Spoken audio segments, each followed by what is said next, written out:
Oh my goodness. Hello everyone. Welcome once again to another edition of the Sports Report Podcast. I'm your host, Mr. William D. Morgan. Got a lot going on today. Oh my goodness gracious. Let me go ahead and bring everybody on. First, let me start with my co-host. This man has forgotten more baseball than I will ever know. What's up, Seven? How you doing, bro?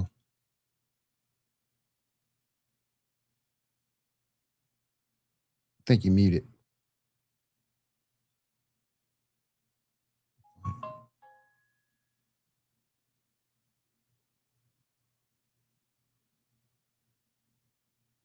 You see, I get this. There we go. Can you hear me? Yeah, I hear you now. Well, I understand right now I'm harder than Chinese algebra because of the fact that the Red Sox are now on a 14-game win streak. But we have to get justice for Ryan Clark. Sure, he said the Cowboys could be a Super Bowl contender, and that's one of the dumbest things that has ever been said in sports talk. But it's also undeniable that Stephen A. Smith has the other 9 of the top 10 dumbest shit that's ever been said in sports talk, and he still has a fucking job. And he, oh my gosh, justice for Ryan Clark. That's all I'm saying. God. Justice for RC. Oh my goodness. All right, let me go before we jump into the rest of these topics, including the World Cup. Let me go ahead and bring my other 2 partners in crime in. This man is also with me every Saturday night on the Geek Gauntlet podcast on Elite Sports Entertainment Network. Bring my man Ando in. Ando, what's up? How you doing? I just pulled on a string, you guys. Let me pull this string with you. What if, and hear me out, because this is a very deep pull, Ryan Clark said that stuff to get fired from ESPN because ESPN has turned into a big old pile of dog shit since it's been represented by Disney. He wanted nothing to do with it. So he, in his right civil mind, said, Cowboys got a Super Bowl. And ESPN's like, no, you're wrong. Get out of here. That is Ryan Clark. Ryan Clark set himself up. I think Ryan Clark is smarter than the average bear. I think he purposely made that up. Look, he's a former Steeler, so he's not purposely going to say Cowboys anything, right? Steelers and Cowboys are like the AFC, NFC rivals of the NFL. He usually has a lot of good takes. And see, this is what I'm saying to get myself kicked off the Sports Reports podcast because Will's got to cover me because my takes just absolutely suck, if you guys saw that. But anyway, for real, I don't know what he was thinking. But we'll get more into that, man. It's kind of a weird take for sure. Oh, facts. All right, let me go ahead and bring in another one of the team. Let me bring my man from the original Player versus Team. Let me bring my man John in. John, what's up? How you doing? What's up now? How y'all doing, man? John, that's a nice good? camera you got, What's sir. good? That is a nice camera. It's my phone, sir. Oh, Yeah. well, it seems more zoomed in than normal, sir. That's why. I'm just sitting in my living room this time. That's why. Dude, you gotta enjoy life more often, man. It's Get better the- lighting. Get the comfortable couch that you can sit in, bro. Yeah. This whole thing is weird. I'm trying out these. Shout out to Fine for sending me these open back headphones, 18V light. I appreciate y'all. I'm trying to get used to these on stream. These are open backs. Some more used to close backs. So I'm trying to get used to these. Sounds good so far. There's something that leaks. All right, let's go ahead and get on with the show. We got Spain over Argentina in the World Cup, 1-0. It looked like Spain put the clamps down on Messi and the Argentinians. How do you guys think Spain was able to pull it off? Justice for RC, I think you should go first. Well, I'm probably the only one out of the four of us that actually played soccer. So here's what I will say. Absolutely. What's up, man? What's up, Brandon? Sports Nuts podcast host. Really good guy. I'll be in with them tomorrow night, 7:30 p.m. Eastern. Check them out. It's a lot of fun. Spain played hard. We talk a lot about in basketball about the importance of defense. And I think that because of the way that soccer is played, the defensive piece of the game can kind of get muddled. But Spain did something that a lot of other teams haven't been able to do. They took Messi out of the game. And they played the game in a way, like, we talk about, you take out that one player. If you're going to beat us, it's not going to be with that guy. Spain did that and won. And of course, Spain has some very talented athletes. That roster is top tier competition, 1 through 10. 1 through 11. Sorry, 1 through 11, because they've got a great keeper as well. So for me, it would be 12, wouldn't it? Yeah, it'd be 12. Sorry. I went to school in Missouri. I can't count. Don't judge me. For me, it's there is so much talent on that Spanish roster. And yes, Argentina was the odds-on favorite to win the entire thing. And when you have a front 11, that is led by one of the best players to ever step on the pitch in Lionel Messi, it's expected. You expect the Kansas City Chiefs to do well because they have one of the best quarterbacks in the game. You expect the Miami Heat to do well next year because they have Giannis. You expect the Yankees to do well because of Aaron Judge. When you take that one player out of the game, you have a shot. And Spain did just that. They played it 1 minute at a time, one possession at a time, and they one shot at a time. So for me, I look at this as Spain did exactly what they had to do.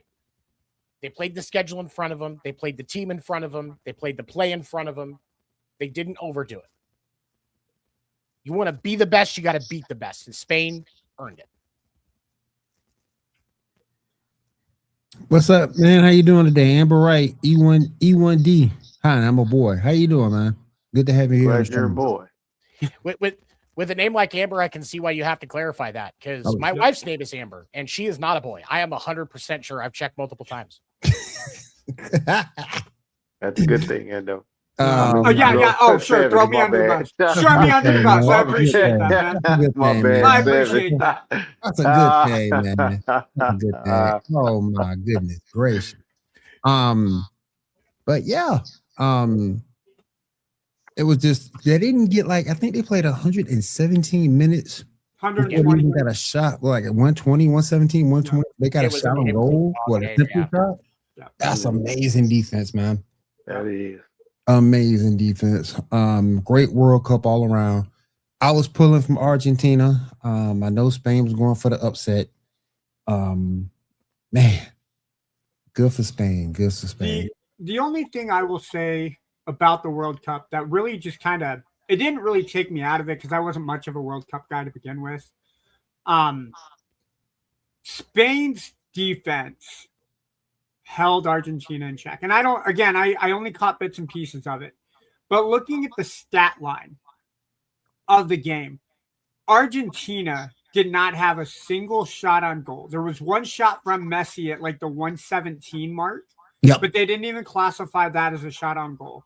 You can't, if you don't get past the 50-yard line in football, you're not going to, you don't win.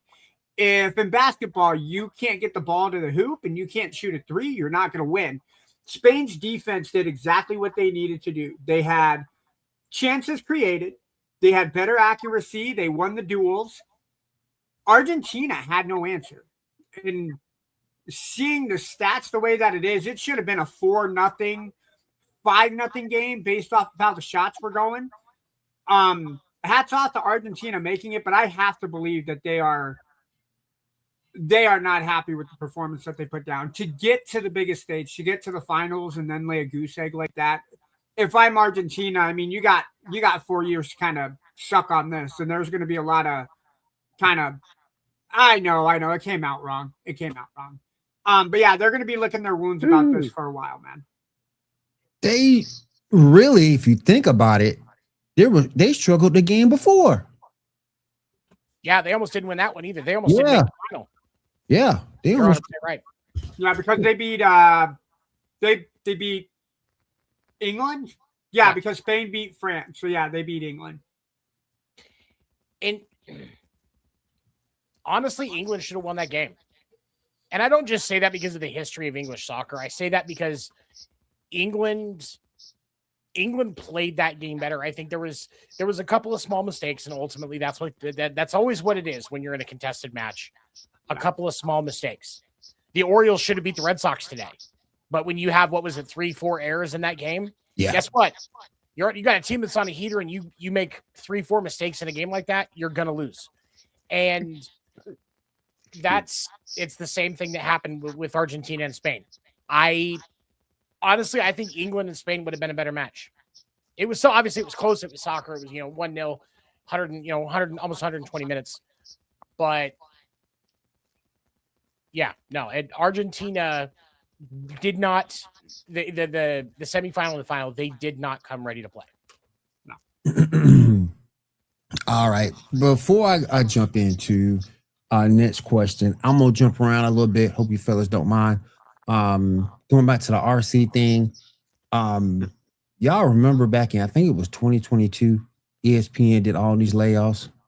Then Jeff Van Gundy gone, Mark Jackson gone, a lot of those prominent guys gone. I think this might be a return of that.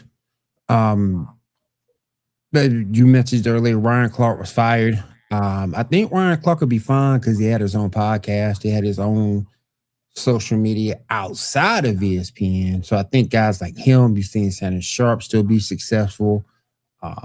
So I think it's possible. But, and I don't wish for anybody to lose their job. I don't. Because I'm pretty much a positive person. But however, I'm going to say this with my chest. Malika Andrews. You next. Ooh. She next. I think she is going to be in that realm because go back and look at Sage Steele. Huh? She's Sage Steele all over. Yeah. And Rachel Nichols. One thing though, if you go back and look at the ESPN people they have on there right now, outside of Pat McAfee and outside of Stephen A. Smith, everybody else can't draw their own audience. Nope. Ryan Clark, the truth of the matter is Ryan Clark, and we can all be honest about this for a second. Mm-hmm. Ryan Clark has said a lot of dumb shit on ESPN. Oh, yeah. Remember last year when he said that Tom Brady wasn't a generational talent?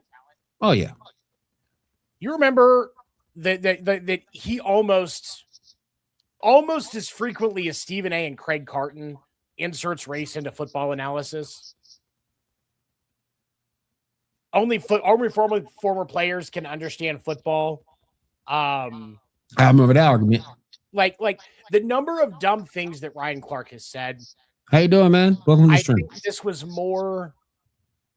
What's up, Tico? I think this is just a culmination of the track of stupidity that there is the track of stupidity that he has said. Right. Honestly, like there's times where I'm surprised that it hasn't happened before now. before now. And I wish him nothing but the best. And yeah, like Shannon, he's got enough of a following, got the Pivot podcast. He's not going anywhere. I think that because I can't think of anybody that's on there now outside of those two guys I named before. Mina Combs, as beautiful as she is, she's not attracting that audience. Dan Orlovsky sure ain't attracting that audience. Nobody outside of ESPN can contain anything outside of ESPN. And I think that's what's going to come to haunt them to be on that list. And oh my God, I don't wish anybody bad. I don't wish anybody lose their job or anything like that. But for the way Malika Andrews come out the brothers, I'm just going to say it straight up. The way she come after the brothers, every chance she get, and white males get in that same situation and she don't say nothing. She balances out the Ryan Clark bad takes where he brings race in where it shouldn't be, and protects men of color over others. Right. Like 10 minutes before he got let go, he was comparing Isaiah Likely and Travis Kelce and brought race into it. What? Go back and watch the clip of his last segment today, dude. There's a couple of he tried to say that Matt Nagy would know how to use Isaiah Likely.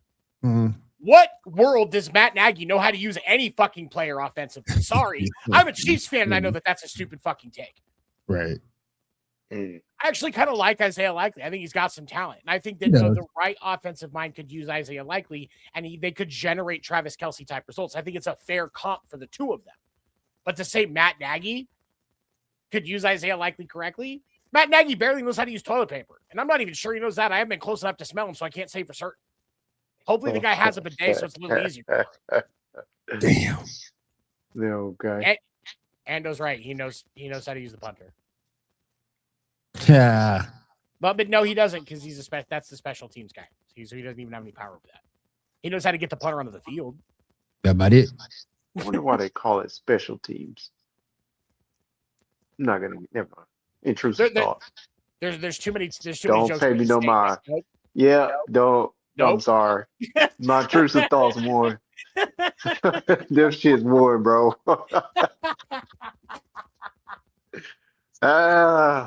We gotta keep the show alive.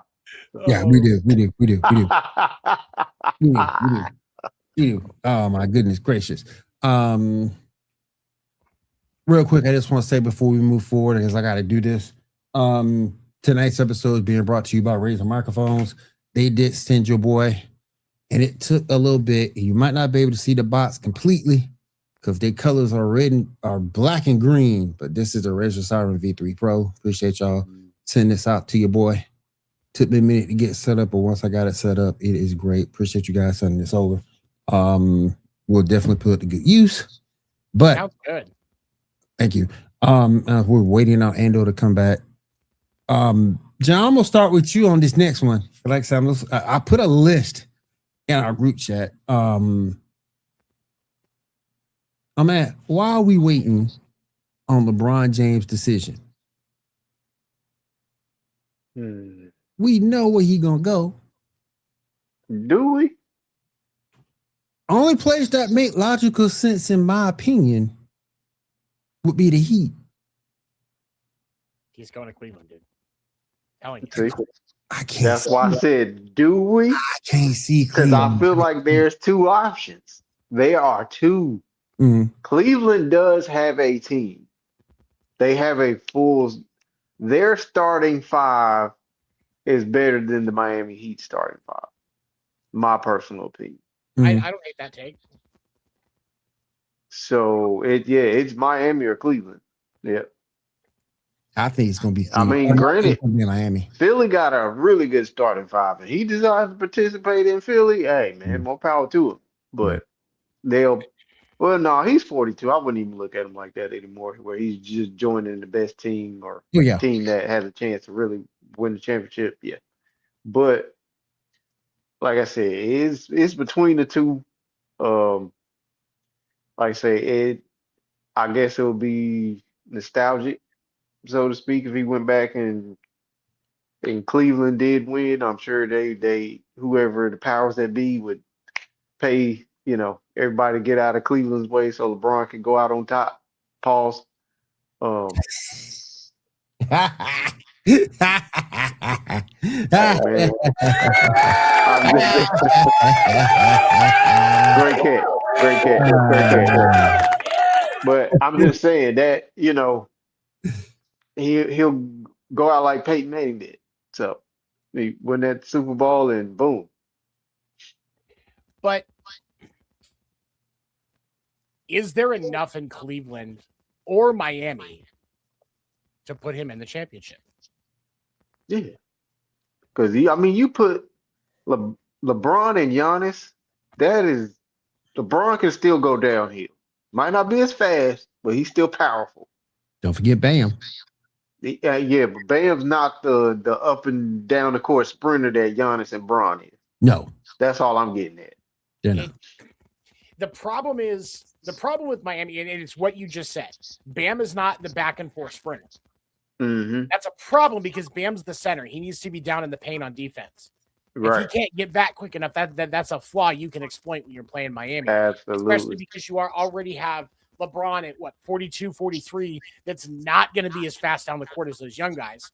So you've now got 5-on-3. And I need fast break that quick. Cleveland's get back is better, in my opinion. And I think that to me makes a difference because when you get into the postseason and that defense really kicks off. Your fans, what's up, man? What's up, Uber? Oh my God. When the playoffs kick off, that get back is important. Yeah. Because that's a key place for defense. What's up, man? He can't team up with Golden State and Curry. Boglio 317. What's up, man? No, Harden ruined Cleveland's chances. Philly is the best option to win championship. He can't team up with Golden State and Curry. Can't team up with a rival. He needs to go to Philly. I will say that. Sorry, go ahead. Philly would be a great choice because I was going to respond to the comment before that too. To me, it's on the coaching. All right, James Harden comes back to Cleveland. They'll run amok through the regular season. They'll be awesome in the regular season. And they made it to the Eastern Conference Finals with the way James Harden played. James Harden played well up to the second round. He played okay. He didn't play great. He did enough. He did enough. He had some games where he helped win. He had some games where he just was part of the team. That's who he is now. But if you're the coach, you're going to sit James Harden down when he's not playing that well up until in the fourth quarter. And you're going to let Bron do what Bron does. You're going to let him try to help the other players. And I forgot they lost Max Strus, if I'm not mistaken. Yeah, they did. Damn. But they didn't play. He did. That's something else I will say about Cleveland. They role players did not play well at all versus the Knicks. None of them. Can LeBron get that out of those role players is the first question. Second, can LeBron get Harden to straighten up for one season? Dude, the stripper glitter's still going to be there when you get done. It is. 4 months. Give me 4 months. Stay away from stripper glitter and cocoa butter. Let's get this done. Let's get one last ring. We'll walk off together, and I'll buy you a strip club that you can own and manage. I'm just saying. Like I say, they have enough. If they did what they did to get to the Eastern Conference Finals, and they did lose Dean Wade, but he was just an offensive liability. He played defense. Cool, got it. But, I mean, you still got Evan Mobley and Jared Allen on the interior of that defense. Yep. Evan Mobley is a really good two-way player. Like I say, he's turned into a systematic defensive player. He might get a chase down block, but if you're the coach, going by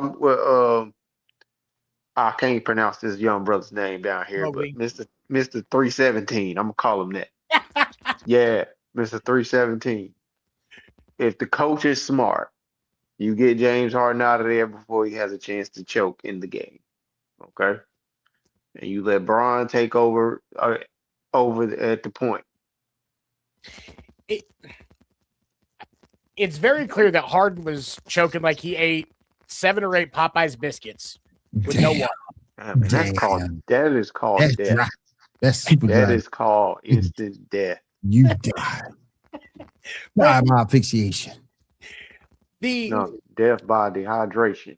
It all goes back to, because at this point, at early 40s, LeBron is a player coach. Yeah, That's what he was in the Lakers. And we can't tell me JJ Redick was completely running that team. Like, come on. No. But can LeBron get what he needs out of that team? To that thing, I think he can get more out of Philly, but is he going to tolerate Joel Embiid, part-time in his way through the season? Is he going to, if he goes down to Philly? He had to play with AD. He got no choice. Right. He's already done it. But I think there's a difference between street clothes and I don't do back-to-backs. I think those are two different mindsets. If you ask me, Embiid is street clothes, man. He's street clothes 2.0. I get it. But yes. Then you look at Miami. There was some question marks there too, especially like you talked about. We talked about the defensive side of things. If you're going to get the bench. And the bench. If you're going to get a ship, the defense has to straighten up. And you got one of my favorite coaches in the NBA right now. I love Eric Spoelstra. I think he's a great coach. Can you combine the forces of LeBron and Eric Spoelstra and turn that into a team? I think you've got to switch some role players out. You've got to make some changes on that bench. But can those two combined get that team to a championship? And Miami, my thing is, I don't think that they can. My thing with Miami, though. See, when you go, hold on. Oh, heck nah. No, sir. Do not bring that blasphemy up here, sir. Do not bring that blasphemy up in here, sir. Mr. Dan Warner. Don't bring that blasphemy up in here, sir. That makes it twice as bad because he said it, not nobody else. Don't do it. Had to be Dan. Don't do it. The Bulls, no. We got enough problems as it is. No. LeBron taking his hairline to Chicago. Hairline to Chicago, baby. Look at that. Oh man. No, he ain't gonna touch you. No, hell no. Yeah, I will quit if Bron comes to Chicago. LeBron's hair will grow back if he goes to the Bulls. Oh man, no. Is he gonna wear 23 if he went to the Bulls? Of course, he's gonna fight for it. He'll try. He will try. Ryan Clark. When the city fade. When the city fade, man, shit, it's faded. Diabolical. That's diabolical. And I will Ryan Clark this shit. Oh my God. But the reason why, because when you look at it at the end of the day, the reason why I don't like the Philly fit is because of Joel Embiid. He would have to, because you have two young guns, Edgecombe and Maxey. Mm-hmm. Yep. Then you got LeBron, who can still go downhill from time to time, as you pointed out earlier. But it takes a minute. Embiid can't be clogging up the paint. He can't. He's gonna have to pick and roll, play a little bit more perimeter, free throw line extended. He can't clog up the middle. Cause them boys did y'all see how easy it was when James Harden was playing pick and roll with Joel Embiid? That shit was easy, man. But he still didn't fucking want it. That's crazy. But it's gonna have to be something to that effect. Because now you're looking from a big now you be looking from a big 3 to a big 4. So damn near amazing starting 5 because Edgecombe he Edgecombe can probably play. going to increase. Yeah, he's That boy going to can play. increase. That boy can play. That boy Yeah. can play. I like his mentality. Yeah. So yeah, That no boy- doubt. is it possible the holdup is that there's a team that we're not thinking of that's in the mix? And I'm not talking about the fake Rich Paul board or any of that other, because I mean, we we're saw not that going to Minnesota. Yeah, But is there an actual team with a realistic chance that people aren't thinking of? And I mean, and again, I'm talking about stuff that when you think about it, it's like, oh, well, okay, I guess there's some potential there for something to be able to be done if you bring in LeBron, make a couple of other moves. Like, well, I just as an arbitrary thing here, like let's just say, for example, Denver. I think it's Denver, but let's just say Denver. You're going to be pairing Be slowest team on the planet. right, Yep. but No, They the have Lakers skill. still be first. The Lakers still first. they would still have the skill to control the pace of the game. So the fact that they're the slowest doesn't matter. I like that. San It's Antonio is another 317. one. I like pay that. him though. But I like that. Can they He pay would him fit though? in well. Can they pay But him? is though? he looking for the pay or is he looking for the Or championship? is he looking for the win? If he's looking for a ring, or he looking for the pay? he's got it. It's the only reason to stay at this point is the ring because he's already a billionaire. He doesn't need the money. It can't. If he's really looking for a payday and it's not about a ring, I wouldn't even know what to say, honestly. It's got to be about the ring. So you look at San Antonio, OKC just shed, what was it? Just got rid of Lou Dort. 20 million in cap space. Just got rid of Lou Picked Dort. up a bunch of picks. Them fools got like seven second round draft picks. Like there's some potential in a few of these. Absolutely. And no, and Mowgli's right about that. Yeah, they could lose some. They Like, could. you give me that San Antonio team. You put him on there to give Wemby leadership and direction, help establish that culture so that they can be that championship, focused team for the next decade that they can be with how they're building that roster. But nobody's talking about San Antonio. Nobody's talking about if it could be Denver or Dallas or some of these other teams where there's Honestly, some pieces there. New York is the other team I was thinking about.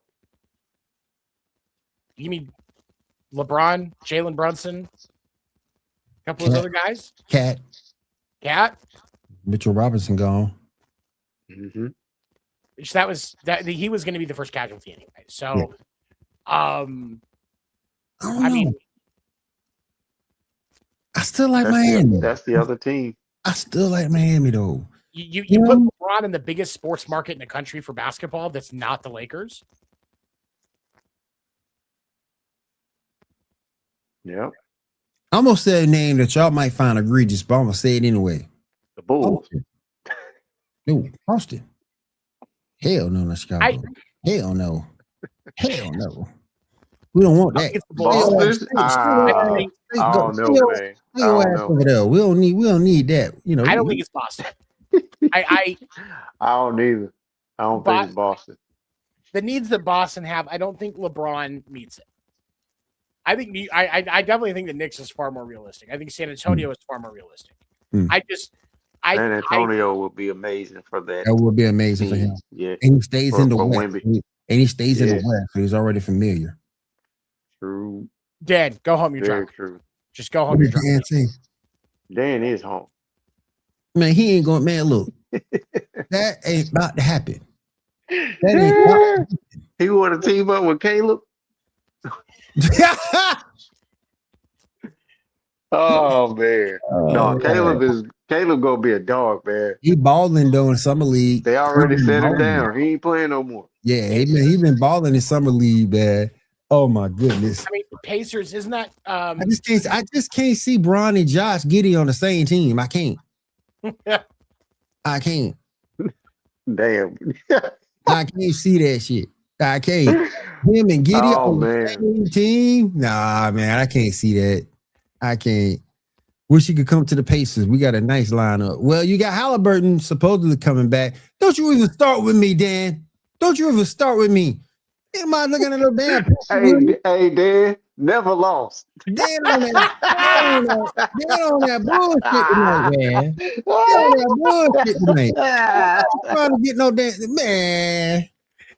It's some And bullshit. Patrick Williams is crazy. I'm with Ando. I will Ryan Clark this shit if that happens. I would Ando now. I will Ryan Clark this shit if that happens. Hey. Damn. Let's think about this for 1 second. I want to think. I just had Never one lost. thought about LeBron in Chicago. Jordan has to cheer for LeBron for an entire season. Could you imagine? Could you imagine the Jordan would still cheer for the Hornets before he cheered for them. I don't think Jordan got a problem with Bron though. I really don't think he got a problem with Bron. The only person he got a problem with is Isaiah Thomas. Yeah, Isaiah Thomas. That's the person he got a problem with. Ando got the whole light on. Not part of the light. He got the whole light on. Ando, what's up, man? What the hell? Motherfucker, get on that shit. Ando got him a girl over there. Yeah, he do. Pick coach What did you mean to spell, Dan? Cool coach 2.0. That old spell cool coach. I'm just saying. That's his name. Oh, Coach had an A. He's shaking his head, shaking my head, Dan. Oh man, the NBA ain't ready for that, man. Hell no. The NBA ain't ready for that, Dan. They ain't ready for Giddey and Bron. They ain't ready for that, man. They ain't ready. Maybe if they would have kept Kobe, it might have been straight. But with Josh, no, they ain't gonna work. That's funny. No, we can't have the flopper. We can't have the flopper and the diddler on the same team. We can't. Man, that's crazy work. We can't.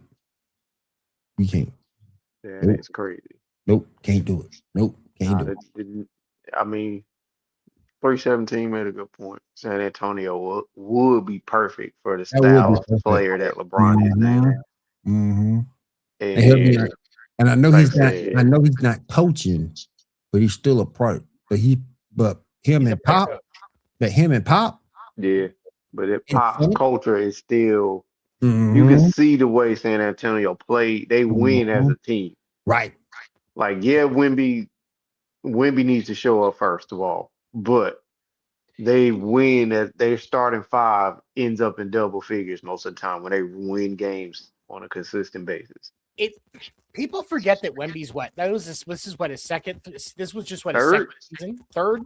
He's still young. He hasn't even told me he was prime yet. Still young as hell. Yeah. So yeah. That's going to come into play. And you give a guy, you give him the leadership of LeBron and Pop as right as he's getting in his prime, because that's what he's getting ready to get into. This is where we're going to see what Wemby truly is. And it's crazy to think that we haven't even seen that yet. And who was the person that was supposed to provide the leadership for them, but he didn't do it? De'Aaron Fox. Yep. You no good punk. You had one job. You was about to call him a punk bitch. This man had one job. Hold on to the freaking ball. Hold on to the freaking ball instead of trying to go up for a layup and be a freaking hero. You idiot. Your name ain't Tyler. All you had to do was hold on to the ball. Dark horse. Have a solid roster can use it for a general late game situation. Hey man, and I see him on that. That could be a perfect fit for Bron on that team. Yeah, he can wear the number 23 all he wants.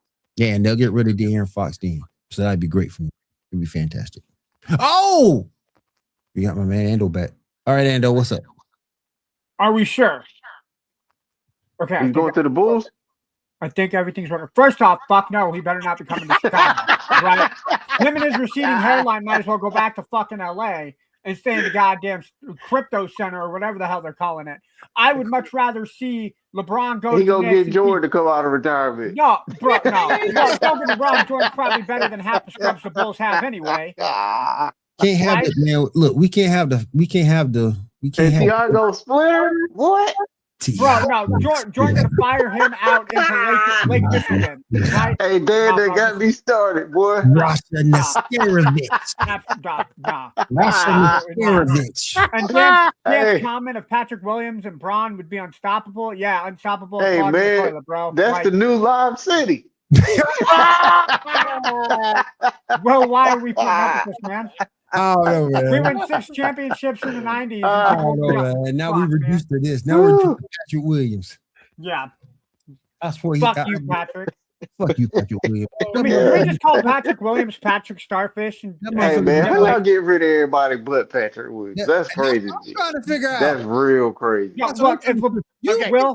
Will, tell me if I'm wrong. If LeBron comes to Chicago, fucking Jerry Reinsdorf ain't selling that team. If anything, he's going to survive another 20 fucking years and get 10 years out of LeBron. Oh, yeah. Listen. No, look, LeBron, go ahead, 7. I was gonna say, as Bulls fans, okay, you have 2 choices. You are forced to have your phone back screen, your background, as one of the naked pictures of Jerry Reinsdorf that Patrick Williams has for 10 years.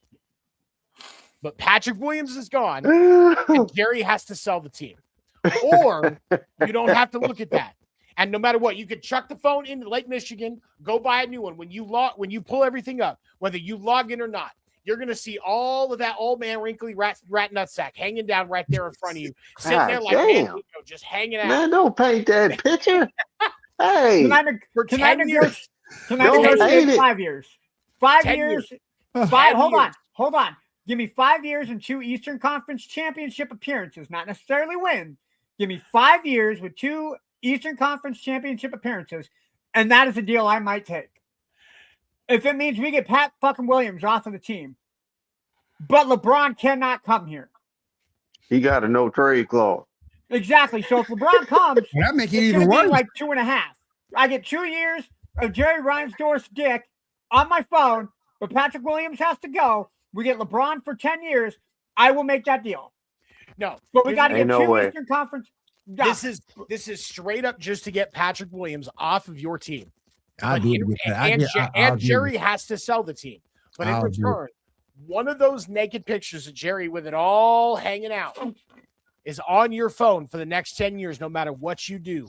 Before you pull up Pornhub, guess what? You're going to be looking at that wrinkly rat nutsack every time. It don't work in my state. No, mine don't either. They took Pornhub off of my state now. I can't log in no more, man. You had a login? I had to log in and go. You got to save those videos, man. You got to save the videos. I'm created an account.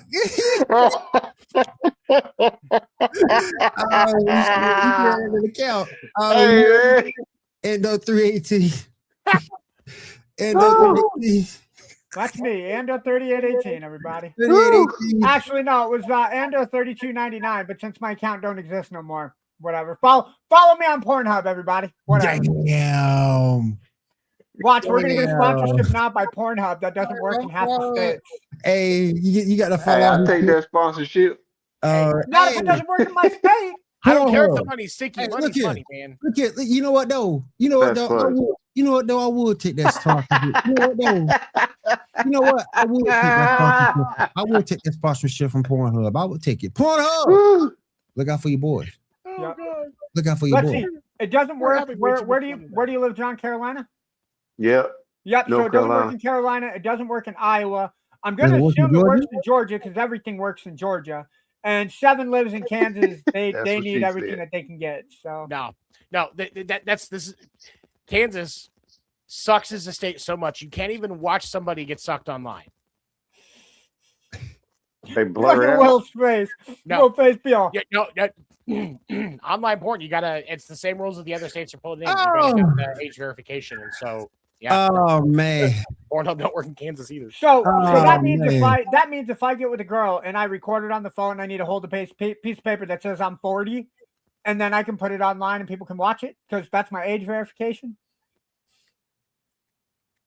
Ando, you're gonna need to be in my office tomorrow.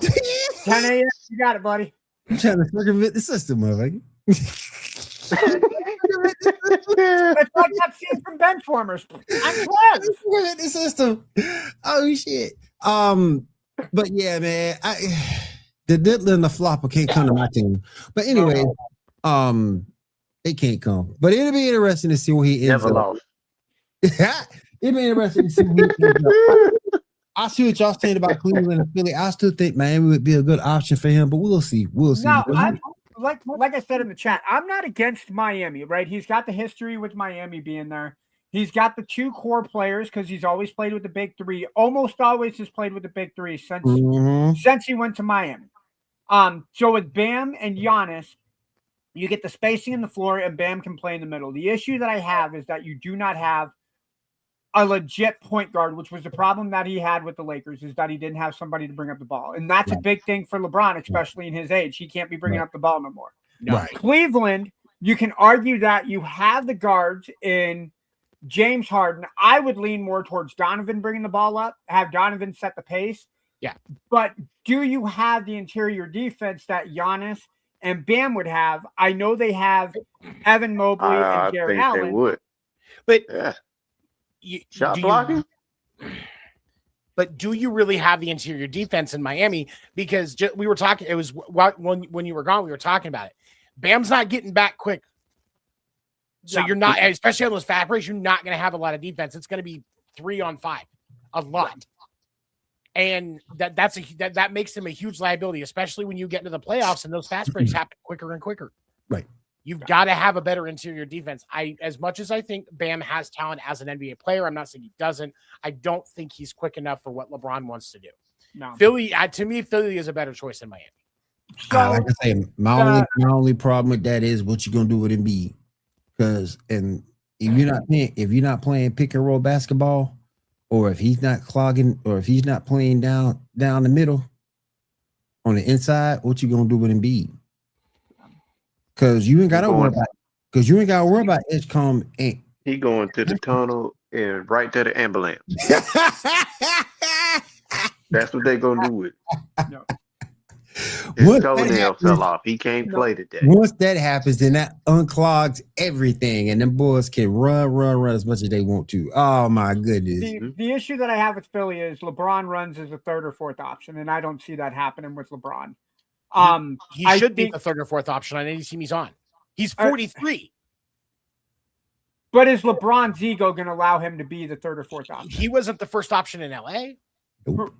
I can argue Luka. I think people would have gone with LeBron over Austin Reeves. No. LeBron was not on that. Yeah. Over Austin Reeves, yes, of course. Yeah. But so LeBron was not the one in LA. No, so it was Luka all the way. It was Luka. He knows that he's not. So any team he goes to, he's not the one. So let's play Philly, right? So the one I think at this point, I think everybody will agree is Maxey. I think Maxey is your one. Yeah. You can argue if Embiid can stay healthy, Embiid is two. But Embiid is not going to be there on back-to-backs, and he's not going to be healthy through the season. He is set to be healthy the entire season that he has. That two goes to Jaylen Brown. Yeah, Jaylen Brown is your two now. Yeah. So that means Edgecombe, LeBron, Embiid. One of those three guys are not going to play fourth and fifth fiddle to the other three guys. And the coach that you have, do not get me wrong, Nick Nurse is a great coach, but there are too many egos on that team. I don't think LeBron will stay. I think, hold on, and I want to counter, and I want to interject with one thing here on this, and we got to move forward. But if LeBron is going to Philly, there is a conversation with Embiid where he goes, look, I don't care that you don't like doing back-to-backs. I'm here to get a ring. You want a ring? I want a ring. So you're going to suck it up. You're going to play the back-to-backs. You're going to commit to a minimum of 65 to 70 games this year. Yep. The minimum. Yeah. No street clothes. No, we're not going to be doing as much of this load management crap. You're going to give me 65 to 70 games. All out, 25, 30 minutes a game. Minimum. Yep. Because if Embiid will commit to LeBron to that, you put him at the 3, LeBron at the 4, Edgecombe at the 5. That's your championship roster right there. On paper, absolutely. But I don't think the egos work together on it. Edgecombe where? Edgecombe is your fifth option.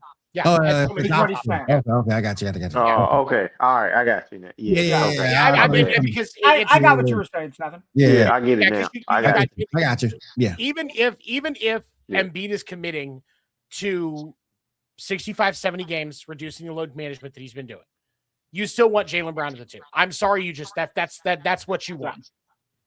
So For what you gave up, you need him to be the 2. exactly, yeah. So that's why Jaylen Brown is your 2, no matter what Embiid commits to if in Philly Right. this year. Right. But if Embiid's going to commit to actually putting it out there, you get that he's your 3, Braun's your 4, Edgecombe is your 5, and that's a championship roster right there. I can go with that. Mm-hmm. I can go with Philly being your top. Philly would compete with New York. Absolutely. That is at least an Eastern Conference Final showdown for the fucking ages. Yeah. Facts. Oh yeah. All right. Let me move on real quick. Let me move over to college football. And I have a question. Is the SEC conference now off the top of the mountain in college football? Because as we all know, the last 3 champions have come from the Big Ten. Indiana, Ohio State, and Michigan. So is the SEC now off top of that mountain in college football? They have been. Mm-hmm. Yeah. No. Ever since that shift. Yeah, I'm looking up the past 3 championship games because I know what Indiana, Michigan, who is the other Indiana, team? Michigan, and Ohio State. Mm-hmm. Yeah. And That's I'm looking to see who they Big beat. Ten is like that now. the NIL killed the SEC as far as that front runner status is concerned. Because now that everybody can throw that money around, there's a lot of good money in some of these Big Ten schools, especially when you look at teams like Michigan, Ohio State, Indiana, Oregon. Yes, Oregon. There's so much money in that program. Yeah. Those donors are just sitting there. Mm-hmm. Here. I'll give you 1.5 to sit on the bench. The owner of Nike went to Oregon, so let that sink in. Yep. Oh yeah. Well, Nike is based out of Beaverton, Ohio, or Beaverton, Oregon. So yeah, like there's so many of those Big Ten programs that just have money, and especially when you look at some of the schools that are moving into the new Pac-12 2.0 that's coming up, like the SEC. The reason the SEC had dominance before is because they had the money to spend to do it. Right. Now everybody has the money to spend to do it. This is when only one conference is spending money, of course they're going to dominate. Now that everybody gets to spend that money, there's no cap or floor in this unregulated system because NCAA won't get their head out of their ass and handle things correctly. Right. If they'd gotten ahead of this and done in the early 2000s like they fucking should have, or late 90s like they fucking should have, I think we would be looking at a completely different college sports landscape. But because of how unregulated it is, it's the wild, wild west when it comes to NIL. And as a result, it's not about the SEC anymore. When's the last time LSU was truly relevant? When's the last time? Since that Joe Burrow team. Exactly. They won it all. When's the last time that Alabama? Jaden Daniels, maybe? No. Yeah, Jaden Daniels. Yeah. Yeah. I mean, but Jaden Daniels. So he's a closer. He had him relevant. I say he had him relevant. They didn't win with him, but they had him. Yeah, they didn't win. Yeah, of course. I feel like he had him relevant. Yeah. So the last 3 national championship games that have taken place have been, obviously last year was Indiana and Miami. No SEC was shown there. Year before that was Ohio State and Notre Dame. And then the year before that was Michigan and Washington. It is amazing that over the last 3 years, more Pac-12 teams have showed up than SEC teams. And that's saying something because Washington, that was the only appearance that a Pac-12 team has made in the playoffs because Pac-12 didn't exist. But no, I'm in full agreement that the SEC is downgrading. But again, you guys kind of nailed it on the head with the power of the NIL and what it's doing. It's not just committing to one conference or 2 conferences. Everybody's getting a piece of the pie, which I think is better because now it's making college football a lot more competitive, which is a lot more fun to watch. I just think that we're at a crossroads now to where NIL has opened up for everybody and everybody is trying to eat It's just a matter who's going to get the biggest piece of the pie. To Absolutely. bring people over. Yeah. SEC used to be that team, not anymore. Or used to be that conference, not anymore.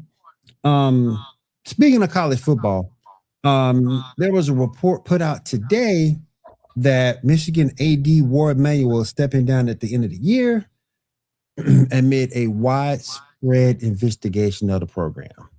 I was Now, about to What say. happened with what's his name in that one? That the head Yep. coach of that staff. Shireen Moore. Yeah. mhm. Mm-hmm. How he is still the director is beyond me with all the shit going on with Moore. Like when Moore's Well- situation was going on, it should have been like, nah, bro, you out. Because No, there was a lot of stuff that was outed at that point that the school had done to try and protect Moore and silence this girl. Yeah. Now And he you was should have the gotten fired athletic. then. He was the athletic director when Harbaugh and all that shit was going on too, right? Yeah, Yeah, dude. No, you got two head coaching scandals. Nah, yeah. And what's I'm crazy gonna- is he'll end up getting a job at another school. has to go. Yep. Yep. Watch it be Rutgers You're or absolutely Maryland. right. I think the only reason why they're keeping him on that in the program is because of it's still a great job. At the end of the day, it's still a fantastic job. Number one. Number two, you're gonna have a new coach coming in. You gotta get that new coach acclimated. But I'm with Ando. This should have been happened a while ago because you can't Take him have ass out of here. because you can't allow that stuff to happen, man. Nope. You can't allow that stuff to happen. Oh my goodness. Moving on to one more thing before we get on to baseball and the Boston Red Sox. Staying with basketball, the Lakers signed two-time all defensive member Matisse Thybulle to the team. Is this the last piece of the puzzle for the Lakers? Because he does bring you defense, and that's one thing that team needs is defense. Yeah, but how much offense they gonna get outside of Luca? They gonna have to win. I And think. Austin Reeves gotta stay healthy because the Yeah, he past gotta 2 stay years healthy. he ain't Hell, been it. So Luca got. I mean Luca, yeah, you right. Luca got to Because stay if healthy. Luca ain't healthy, they ain't winning a damn thing. They ain't winning nothing. And I'm talking about a game. Yeah, I just think that they're gonna have to win a lot of half court sets. Because transition defense is a no-go. They're gonna be the slowest team in the league. That's just something that's a given. They're gonna be the slowest team in the league, number one. Mm-hmm. They're gonna have to run off half court sets, 3-point shots. And this is gonna have to JJ Redick, he's gonna have to coach. I was about to say, you about to see whether he can really coach or not. Yeah, he's gonna have to coach because you're gonna have to make those lineup decisions on who to bring on defense and who not to bring on defense. Bron gone. Bron won on the playoff series last season. Bronny about to be gone too. Bron about to be gone too. Messed up. How the hell your daddy leave before you? Your daddy said I'm out. Hairline. Oh damn. His daddy said I'm out. You stuck. I'm out. No. I'm just going to get milk, Ronnie. I'll be back. I'm just going to get milk. Damn, Ando. That's cold blooded. Oh man. So is the milk that LeBron went to grab. Oh my God. The problem with the Lakers is they're trying to put two puzzles together that don't match up. There is any belief that you're going to get more than about 50 wins out of this team is laughable. And this isn't about it being a team full of white guys, as Stephen A. Smith would say. That's ignorant. And Matisse Thybulle. That's that. I just said 7. That was ignorant when he said that. It was, but this is about the way that these guys' skill sets match up. Luka was better off in Dallas. Luka was better off in Dallas at this point. Yep. Because I mean, really, when you look at that depth, you're gonna have Luka, Austin Reeves, Matisse Thybulle, Walker Kessler, and what, Marcus Smart?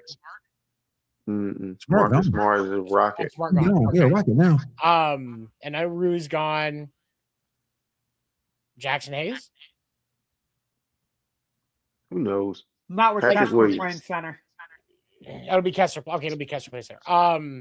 Like there's Where'd DeAndre Ayton go? Oh, Washington. He a Wizard. Washington. he's going to be working at a He good got traded to the deal. Wizards. He got traded to the Wizards. That just gave me a headache. That's gonna be. All right. Well, That's hold gonna on. be. To be that's fair, gonna be Ayton more- will be getting significant playing time with AD being in straight close. That's gonna be, and that's gonna be more X-rays than points. Because Aiden ain't exactly a picture of health either. That's gonna be more X-rays than points down there, boy. Woo, I woo. would got not you. be surprised to see the Lakers completely miss the playoffs next season. I wouldn't either. That's not at this point. I don't even see enough that that's a playoff team. Luka would have to play at least 65 games for them to even Yeah. Look at be and- the 8th seed or 7th And we seed. talking, and we just not talking playing the games. We talking playing at the highest level possible. 30 and like we're talking like 30 and 15. Yeah, I mean, yeah. 30 Like- and 15 is like rebounds, or 30 and 15 as assists? Assist. He's not getting that many rebounds. He's not getting He that many. can't jump over a piece of paper. Fair enough. Fair enough. I just there's not enough of either offense or defense on that team for me to think that they're even a playing team at this point. So there is no. They need to figure out what puzzle they're putting together. I don't That- need that it, would be man. my 'Cause thing, That yeah. shit is like trying to put Barney with Sesame Street. That shit is I don't I was understand. going to say man. putting Barney with Dexter, bro. You I get a think Barney they're puzzle and have to fine. put it together Dexter style. Like, nah, bro. I think they were trying. I think they were trying to copy the Mavericks formula, and it failed mightily. Who the hell would follow the Mavericks? I mean, they do realize that the Mightily. Mavericks were ran by Nico Harrison, But right? if you go back and you look at it, though, you had a Jalen Brunson, you had a PJ Washington, you had pieces around Luka that actually. Derek Lively and Derek Lively there. what's the other guy in the center? Shit, he used to play for Chicago, number 12. Daniel. Fuck. But you had. I can't think his name right now. either. Yeah, no, it's on the tip of my tongue, man. Yeah. Daniel You had people, with the Mavericks when Luka was there that Gafford. actually. Daniel Gafford. Stafford, yeah. But you had pieces in Dallas that actually fit Luka. Yeah. That Mhm. it fit. It I doesn't. mean, It worked when Kyrie got there. Yeah, Outside of Luka and Austin Reeves, none of these pieces fit. they don't fit. It don't. Nobody else can get their own shot. Right. Nobody. Right. Who can be your shot creator? Are you gonna? What are you gonna do? Have Luka and Austin Reeves do what the Nets did when Kyrie and KD were there and just play 60 minutes of But- ISO? They ain't that quite that dynamic. They're Like, not. They're not. They're not. Luka is by himself, but Austin Reeves is not that dynamic. He's And like not. I said- You've got to, and honestly, really to get the most out of Austin Reeves, you got to have somebody that's going to distribute it to him Yeah, they in get the right spot. Right. he don't if he demands too much attention, he's not gonna And I perform well, Paul. No. And I just think that, and I just Hey think, man, y'all know my friend. and I just think that athletically, they're not going to be able to compete athletically. The second they put up a shot and it come off the front of the rim, I'm taking it and I'm running, Yep. I tell you what, running. And I mean, who else there to get a rebound besides Kessler? they got that other dude. I can't remember I think they got him from Toronto. I can't remember his name. But they signed him. oh, Okay. But they I know signed what you're talking about. they signed that dude. I don't I think don't know how many- it's I don't know how many minutes he gonna play, but they did sign him. Okay. But yeah, I just think they're not going to be athletic enough to really compete like that. Playing first round, okay. Like I say, and like I say, Kessler, he been hurt too. Like, Yeah. they gonna have to. He only played 5 games coming into this season. right. He only played 5, so So it yeah, looked like he was- that's an uphill climb, man. it looked like he was trying to work on his 3-point shot. But again, it's only a 5-game sample size. But And what's the end game with LA making these choices too? Because it's not like you can tank for draft picks. You traded them away. Yep. You're all you're doing at this point by playing this horrible is helping the teams that you traded those picks to. And I really think you got Mhm. Thybulle, and I really think you got Matisse Thybulle. because of the fact you couldn't sign who you really wanted, which was Jonathan Kuminga. You couldn't sign him because all you had left was a mid-level exception. So you couldn't sign Jonathan I would have gave Kuminga. them some athleticism. Give him some athleticism, a younger player, and somebody who can play defense on the other end of the court. That's why you signed Thibault.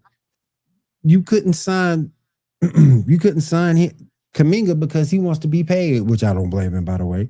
He's been trying to get paid for a minute. Yeah. I don't know why don't nobody want to pay him. Patrick Williams getting paid. Fuck you and the Patrick Williams, man. We're done with that. We beat that dead horse already. He's still alive, baby. He's dead to us Chicago Bull fans, okay? He's dead, man. How the hell you get? Did you hear what he said about Caleb Williams? We're gonna rock it because we're both 4th overall picks, bro. As a 4th overall pick, you produced more raisins and potato salad than you have deemable games, bro. Come on, like. Nah, and you black, so you know better not to put raisins in your potato salad. Yet here you are. You're absolutely right, Ando. You're absolutely right. He know better. He's terrible. He's terrible. He is terrible. I said you get a pass for that one, but that's close. That's close. He's terrible. And the way he put it was fine. No, that was good. The way he put it was fine. Patrick Williams.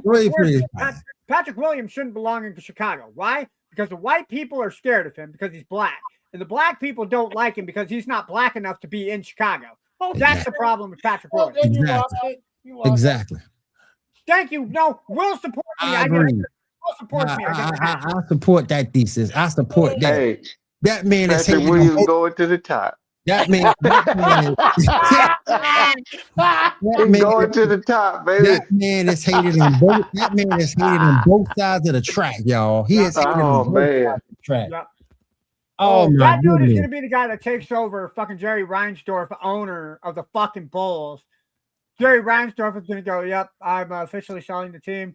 He's gonna turn y'all into the fucking horn. I said this the other day. I said this the other day to another Bulls fan. As long as he's controlling that team, they will never win. No, never lost. That's true. Never win. As long as Reinsdorf, as long as he's controlling that team, they will never win. Never. Because they don't run it as a winning business. They run it as strictly a business. Yeah, bottom line business. Bottom line business. They don't run it to win as a team. They run it as a business. And as long as that family is running that team, they will never win. Ooh. And here's the thing. Because you're right. And that's what they've been doing with the Chicago White Sox. That's why I'm surprised that the White Sox have done as well as they have this year. Because with how he runs these organizations, this isn't what you would expect. I think this is more, I think it shows, to me, it shows what the success of the White Sox is due to the players and possibly the fact that Justin Ishbia has a stake in that team now and is probably a little bit more involved than people know about because officially, like in 2029, he can officially buy the team. Yes. But like Jerry needs to just let it go, man. Just let it. I'm going to say it like this, and if I sound evil, I apologize to our viewers out there. Never have I thought that an old man just needs to lay down and take his final nap. Oh. He just needs to go to bed tonight. He needs to write down a list of people who should buy the Bulls. He should grab his pillow and he should just nestle up real good. Hear me out. And then he can go meet Jerry Krause. He and Jerry Krause can go have a beer up in heaven. Here, I have an idea. Okay, let's hear it. LeBron James wants to buy a basketball team when he retires. Could you imagine LeBron James owning one of the biggest brands in basketball and have a little bit of control over the legacy of Michael Jordan within that organization? What would he be able to control of Michael Jordan? Michael Jordan's legacy is set in stone. What is he going to do? Take the statue out in front of the stadium? Michael ain't going to allow that. I mean, all of a sudden, LeBron James owns the team, and 23 is not retired. The statue's gone, and you're not seeing as much Jordan merch. What's he going to do? Owner player? Fuck that.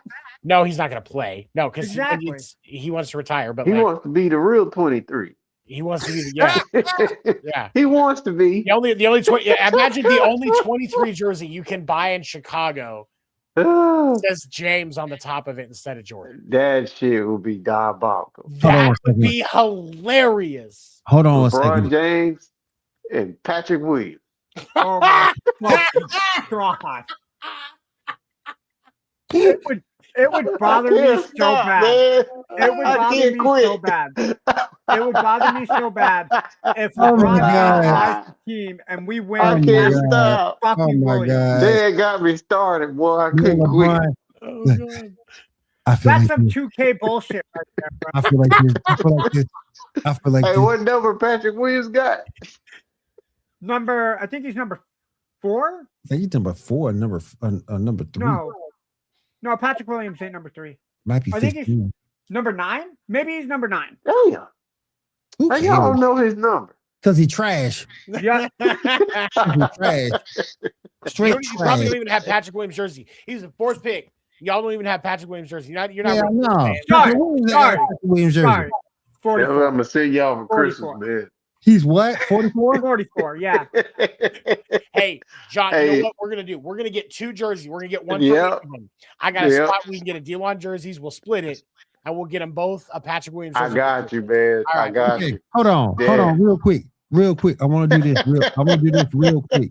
Real quick. His rookie year, I believe, is in 2021. He played 71 games, 27 minutes a game, 9.2 points. Yeah, 20 good job, bro. 2021 and 2022, he played 17 games, Yep. 9 points a game. Who? And beats 20, it. Great. 20, Great for a fucking 4th overall pick. 2022 to 2023, he played the full 82 games. Props on that. Yep. 28 minutes a game, averaged 10.2 points a game. Oof. And he shot 46% from the field. Who? Such a, oh my God. 23 Fucking to, playing. That spells playing right there, bro. 23 to 24 season, 43 games, 27 minutes a game, 10 points a game, 44% from 3. I mean, from field. I'm sorry, field goal percentage. 24 to 25, 63 games played, 25 minutes a game, 9 points a game, 39% field goal percentage. Yep. And of course, last year, he And as played, as a power forward, you would expect a rebound. and of You would course, expect this guy has an average of 4 rebounds a game as a power forward.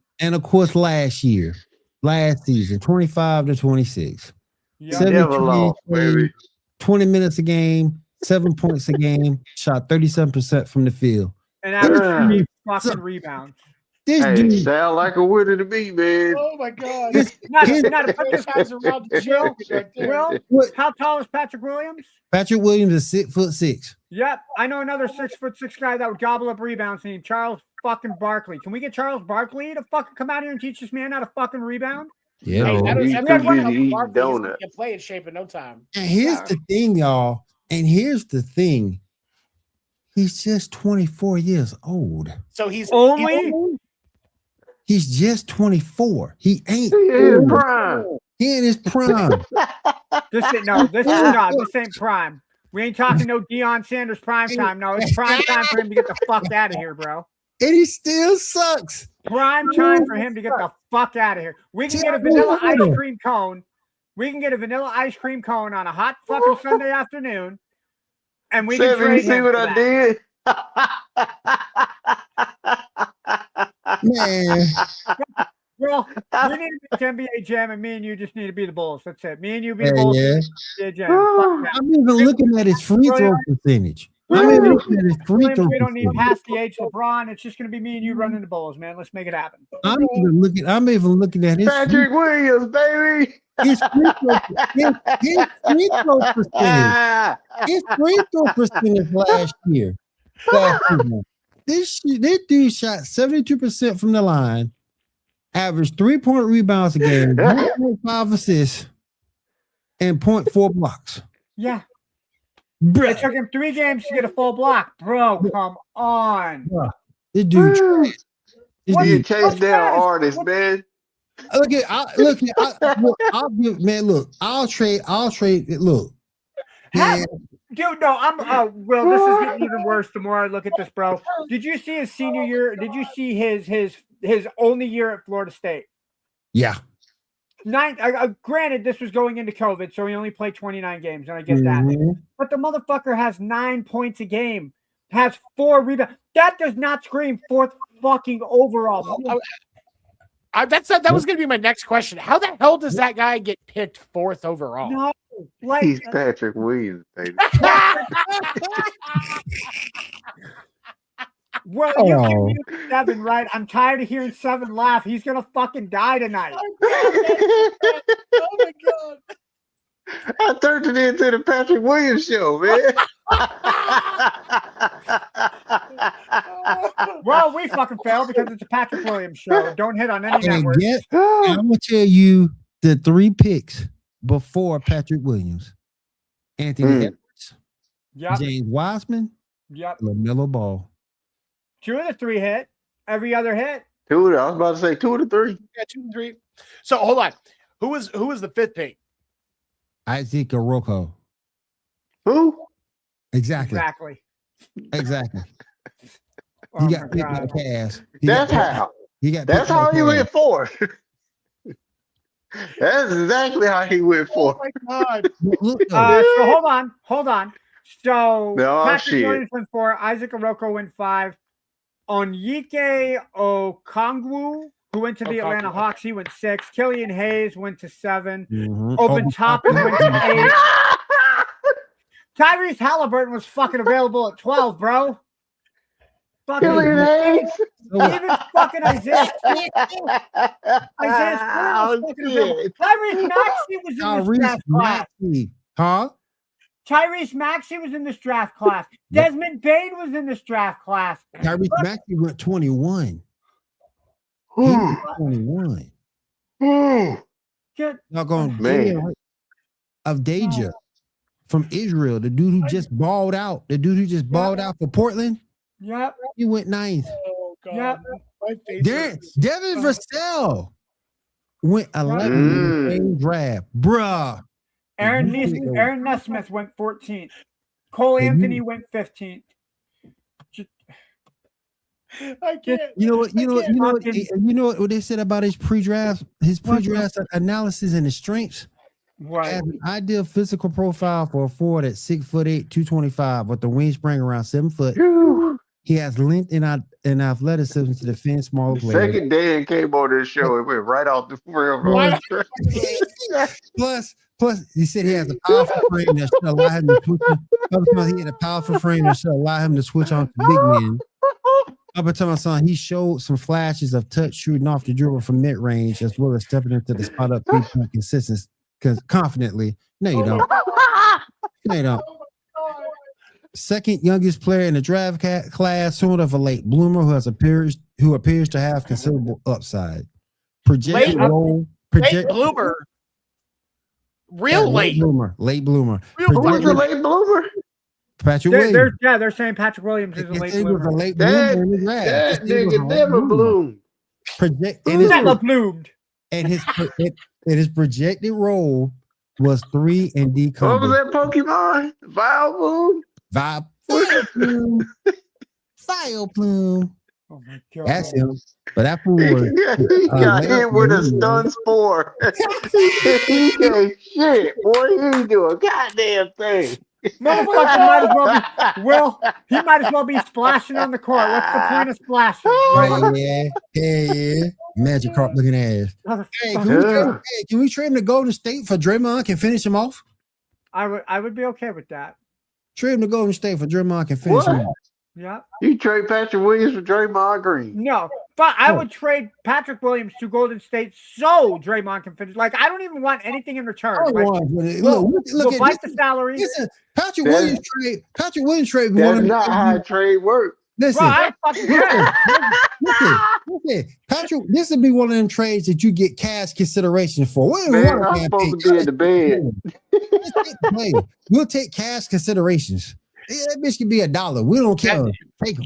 He getting traded for a concession stand worker to be named later. That's what he's getting traded for. I will trade him for a coupon for $10 off any concession stand item Just to Damn. get him the fuck out of Chicago, bro. Hey, can I get I one? will trade him for a portobello fucking Oh Chicago my! style sandwich, an Italian meat sandwich at Portobello's to get him Whoa. the fuck on out of here, bro. I will trade. Italian meat sandwich is crazy. I Bro, will trade. have you, I will hold trade. on. Hold on. Have you had Chicago's Italian meat sandwiches? They're good. No, They're fucking No. delicious, bro.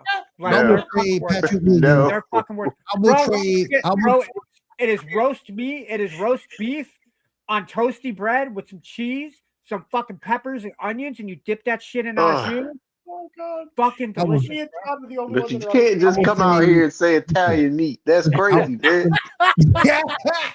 I will trade Patrick Williams for a personal services contract from Lethal Leslie. Oh, my Oh. God. There you go. Oh, my God. Ooh.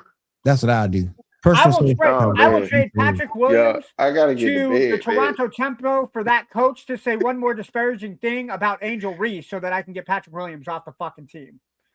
Would you I trade Patrick Williams for Angel Reese? At this point, yes, I would bring Angel Reese back into Chicago, bro.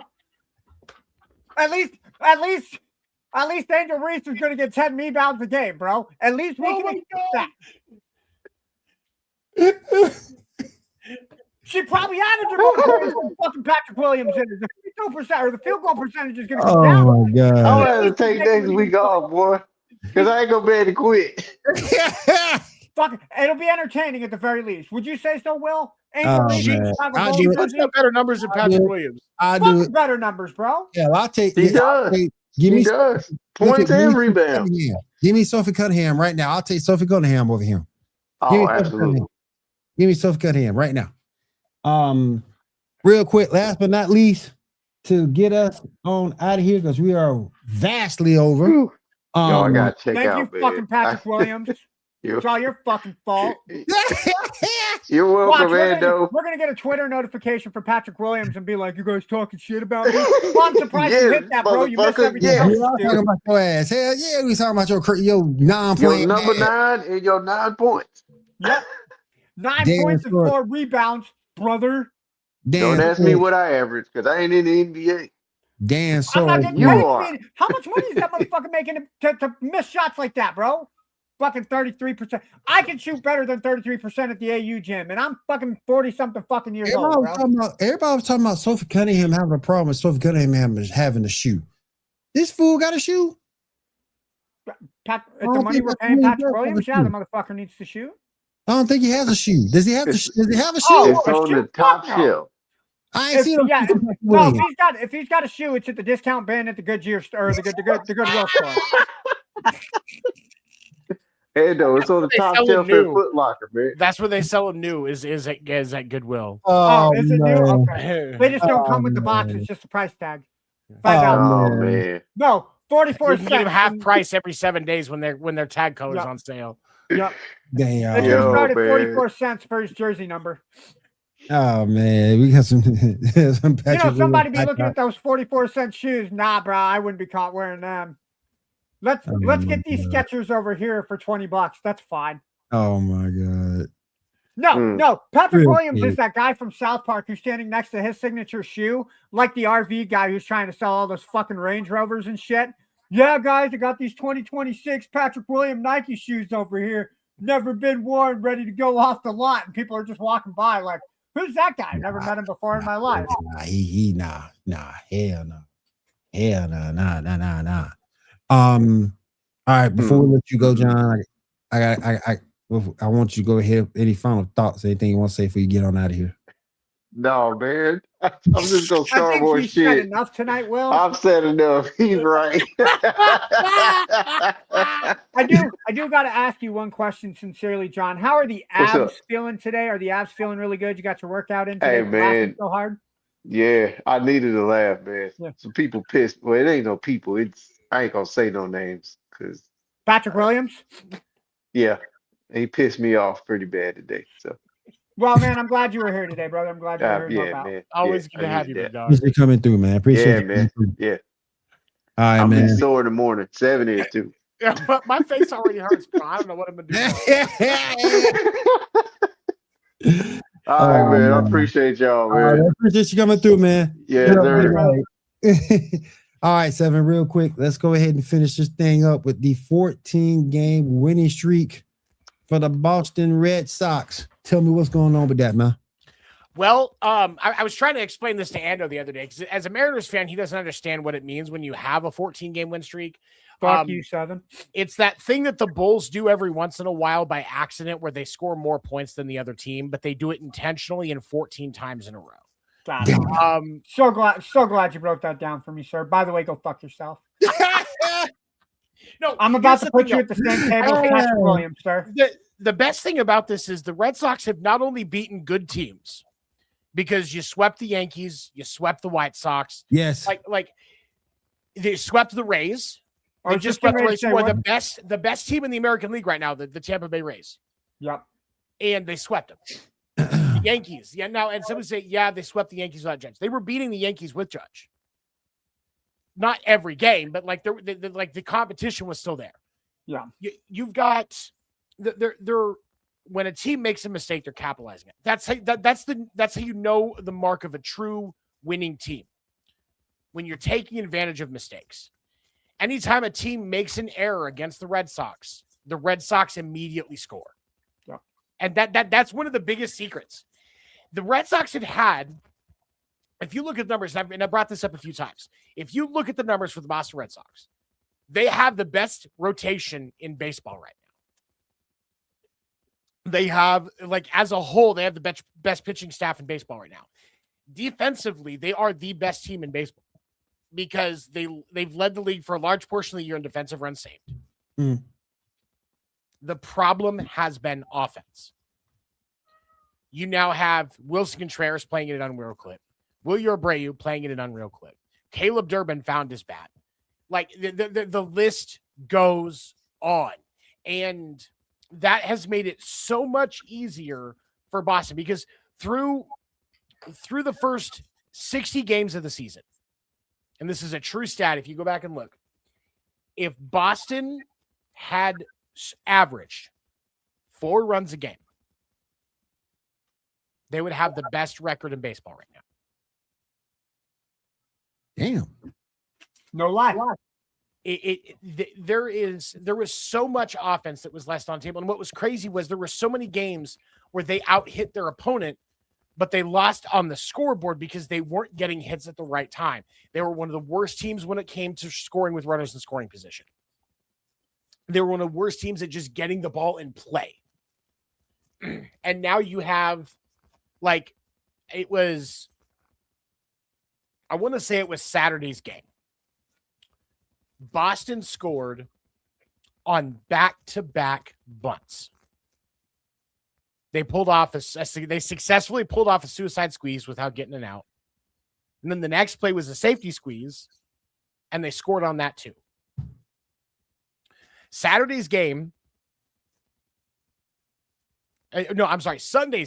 yesterday's game, was the first time the entire season that Boston has won a game after being down by at least 3 runs. They were 0-34 before yesterday's game. Damn. In games where they were down by at least 3 runs. Boston is doing everything correct right now. On Podcast Aim Deferred last week, I asked the question because right now Boston is in the middle of a 10-game series, all at home, all against divisional opponents. The 4 against the Rays that they just swept. They started a 3-game series against the Orioles today. And then they after got the this Blue Jays series, coming up. And then they got the Blue Jays coming up this weekend. And then the series that backs up into the deadline right after that is they got to go to LA to face the Dodgers. So the question, and I asked the question, I said, what do the Red Sox have to do to really get the most out of this stretch? Because going into this series, the Red Sox were 10 games under 500 at home. That was where most of their L's were coming from, is they were struggling at Fenway. I said, what do the Red Sox have to do to get the most out of this? And Craig, Dan, and I all pretty much in agreement. 6-4 at a minimum. 7-3 is ideal. Anything better than 7-3, and you're perfect. High in the clouds. They're already 5-0. And the Orioles team that they played today was on a 7-game streak. There is so much with that team right now that you have to just look at and go, wow. The Yankees are an absolute mess of themselves. They're like 18-21, or 19-21, 19-22, something like that since Judge went down. Max Fried should be back by the end of next week. Giancarlo Stanton is starting to wrap up. He should be back within a couple of weeks as well. But the piece that they need, Aaron Judge, he's not even ready to resume baseball activities yet. They will be lucky to get, I would say, based on the comments that I saw from Aaron Boone before they started the Yankees started the doubleheader against the Dodgers yesterday. Because they moved him. It was a procedural move because they moved him from the 30 to the 60-day IL. He's already in a point where he can come back at any time, just to be clear. Right. But they moved him to the 60-day IL so they could free up a spot on the 40-man roster for a player. And the result, and they said that because the reason he's been down is he's got injury in his rib cage. I think he's got a fractured rib or very bruised. I think it's his left side. And they said that he can't resume baseball activities until he's completely asymptomatic. He had only hit 3 home runs in the 17 games leading up to when he went down. So this is a problem that's been there for a minute. And he's still struggling. Boston is on a fucking tear. Yep. And if you now add in that the Orioles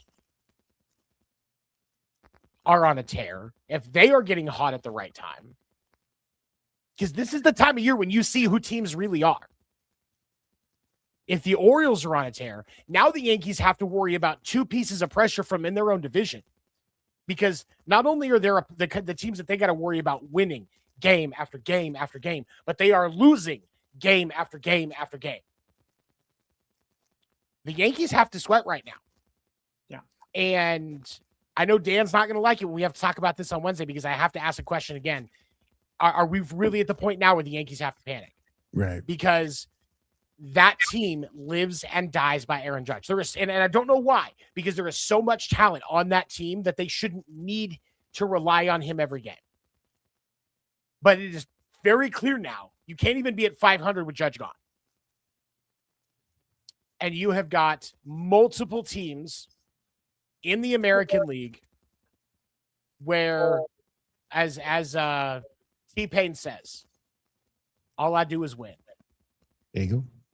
And you have now got, if we look at the wild card standings right now, at one point, not long after after Judge went down, the Yankees still had an 11-game lead on the last wild card slot.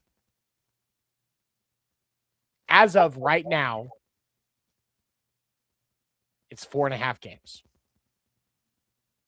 They are now only about 7.5 games ahead of the Orioles, who are 3 games out. They're actually they're only 6 games ahead of the Mariners for that as far as that last wild card slot is. Mm-hmm. The Twins have been kind of coming and going. The Orioles are right there. The Mariners have figured out that they are a baseball team. They're just not sure what kind yet. Ones that like to scare the shit out of me. The Guardians, the Guardians have been kind of up and down, but this is the time of year where they typically start to buckle back in and we start to see them compete and they go into the playoffs ready to go. The Yankees got to figure some shit out because the rest of the American League is starting to catch up. And now you have Boston because I know realistically, it's not like Boston's going to win every game for the rest of the season. Come on. Realistically, it's not unreasonable to think they're going to drop at least one of these games against the Orioles. It's not unrealistic to think they're going to drop at least one of the games against the Jays. The Jays always have Boston's number for some reason. Now, the Jays can't hit the damn ball right now. So, maybe they do end up going 9-1 in that 10-game series. Right. Or they drop 2 against the Orioles, so it's 8-2. That's still a lot of pressure from Boston. That's still a lot of pressure from the Orioles, who are really, really putting it on, because the Orioles are only 3 games under 500.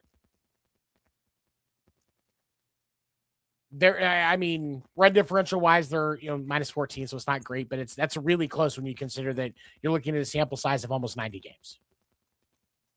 That's less than a run a game that they're back right now. There's enough talent on that roster they can figure out how to score at least one more run a game.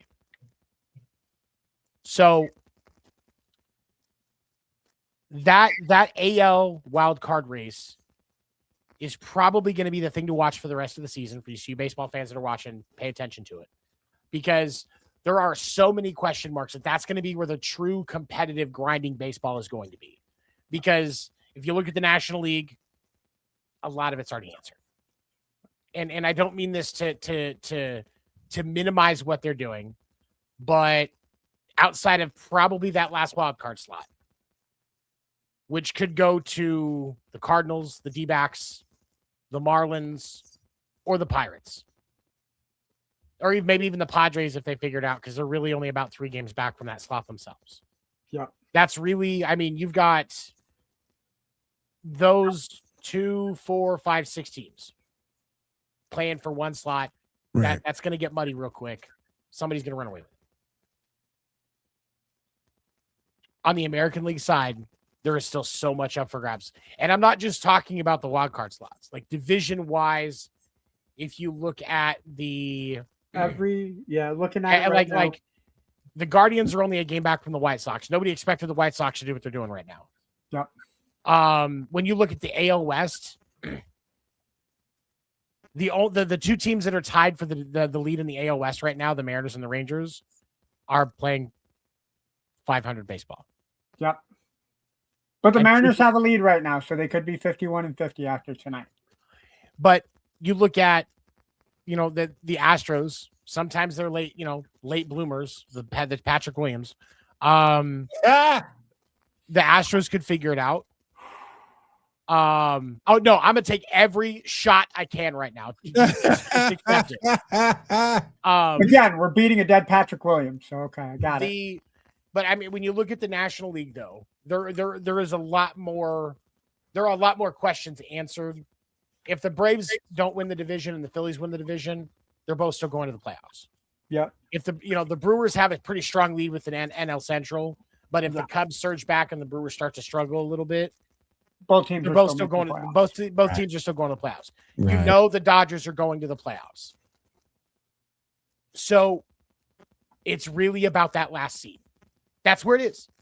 Whereas on the American League side, even though the Rays right now have a 6 and it was it the Rays lead on the AL East is a game and a half. Yep. Two of the 3 divisions right now are separated by a game in the American League, and the all 3 are separated by a game and a half. Yeah, yeah. That is how close. That is how close it is. That's where we're gonna start seeing playoff baseball in August. Yeah. Out of these divisions, maybe the 1st of September it starts to really heat up. But the other thing is because you have all of these teams that are right there. Some of these teams have to decide who they are this week. Right. If they're going to be a buyer or a seller, because that market is going to get so hot. Yeah. Do you, what do you do? What do you do? Because if you're the Rays, you've got to figure out how to generate more offense, because the Yankees and the Red Sox are putting it on. And you're the Rays. The Rays give up runs in bunches. And so there was in the doubleheader that the Rays and the Red Sox had on Friday. 15 runs between the 2 games. They only scored 3. Now they did good in that 3rd game on Saturday game, because that was another 5. I believe it was 5-3 on that one as well. And then yesterday's game was was closer as well. Right. But they got outscored by the Red Sox by 15 runs out of that entire 4-game series. You can't do that and be a playoff team, especially against a team that you should be beating with the way that the Red Sox look going into it on paper. Now, obviously, the Red Sox run a 9-game heater, so there's some stuff you can add to it. But if you look at how the Red Sox have looked over the course of the season on paper, the Rays should have at least split that series, if not taken it 3-1. Yeah, the series was 28-10 between the Red Sox and Rays. 28 runs for the Red Sox, 10 for the Rays. That's exactly what I'm talking about. Like the American League is where we're going to see some absolutely balls out baseball, not just in the next week. We're going to see certain things go at a premium, like pitching is going to be a little bit more of a premium, I think, but right-handed hitters for American League teams that are going to American League teams are going to be valued more than left-handed hitters. Like, there will be right-handed hitters that statistically don't match up with what Luis Arias is doing right now on the Giants that will go for a higher premium. Ketel Marte probably gets traded from the D-backs because he's a good right-handed second baseman. There's a few teams like Boston that are looking for a good right-handed hitting second baseman. Shea Langoliers from the A's, a good right-handed hitting catcher that's reliable and good behind the plate. Boston's already been tied to looking at him. A couple other teams are as well. They're going to go at a premium because everybody wants a couple of more right-handed hitters because there was so much stock for lefties for a while that now that we've got the point where we've realized that we're back at that swing on the other side of it, where they need to rebuild the righty side again. Shea Langoliers and Ketel Marte could actually get two of the biggest hauls. Jose Altuve could get a big haul if the Astros tap out, which you're 3 games back.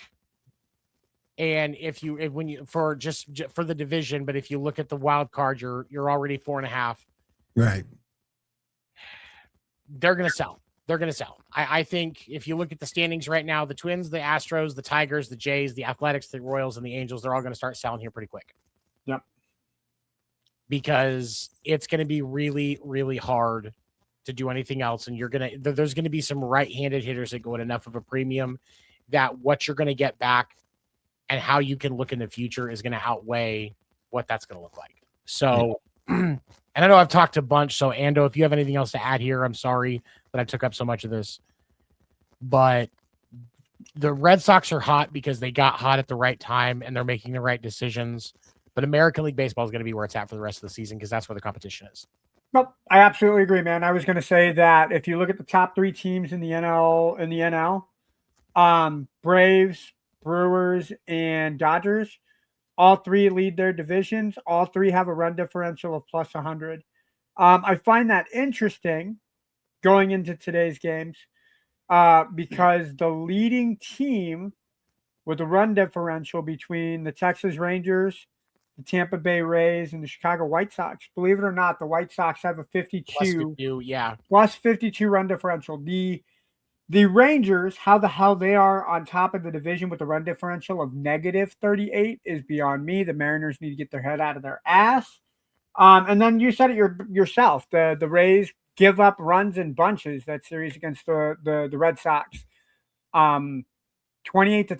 It's not winning baseball. You need to put bats to balls to be able to win. It's just like Argentina and Spain all over again. If you do not get a chance to kick the ball into the net, you don't have a chance to win. If you don't put bats on balls, you're not going to win.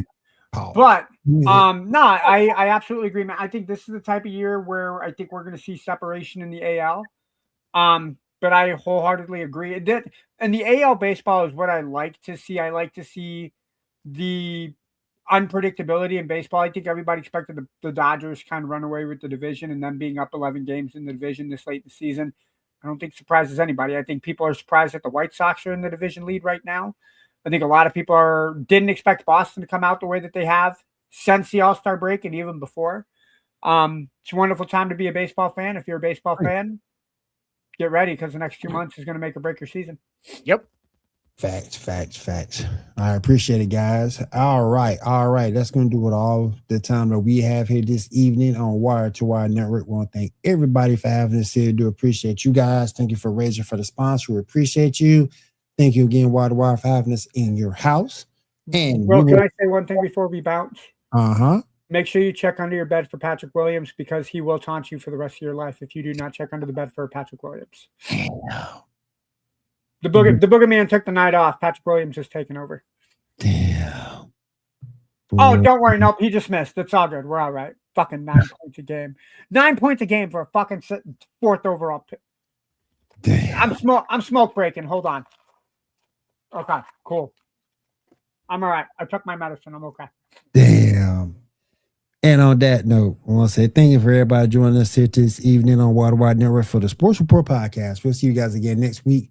Have a great week. Have a safe week. And take care, guys.